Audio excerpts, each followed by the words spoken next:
Thanks. Based on your reporting, what do we expect out of the White House? Things have changed, but how much have they changed since last year or the year before when I asked them the same question, or the year before that?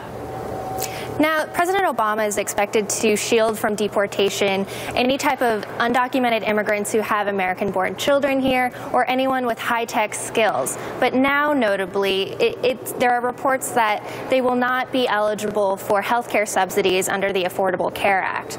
Now, White House officials say that they're still nailing down the details of what exactly will be in these actions, but it is expected that it will be modeled after DACA, which was largely successful in shielding from hundreds of thousands of young dreamers from deportation, offering them work permits, but notably without health care. Yeah, and just it's important to point out that DACA kids also are not eligible for Obamacare. They're not eligible for Pell Grants. They're not eligible for any kind of federal assistance program. So you've been covering the activism angle of this as well. We've heard so many numbers around. What are you hearing from them? What are the numbers that the president is considering?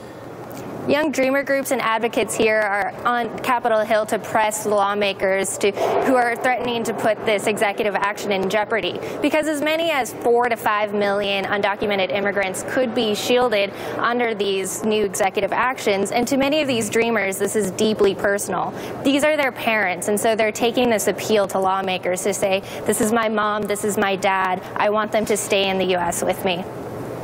Yeah, I mean, we just heard from Maria Erika Andiola's mother, who could be getting deported maybe as early as next month. And I want to also bring your attention to something you've been reporting on.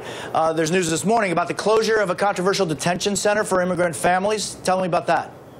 Exactly. Now, the fact that it seems that the Obama administration is doubling down on family detention centers is coming off as deeply problematic to human rights advocates. Basically, they're shuttering this temporary facility that has been holding mostly immigrant women and children, but they're transferring them to a far larger facility in South Texas, which could hold as many as 2,400 individuals. Now, the federal officials say that this is the best way to ensure that their immigration court cases are making their way through the courts in an expeditious fashion, but many human rights advocates don't want these to even exist at all. Amanda Sakuma, always a pleasure to see you. Thank you so much for your time.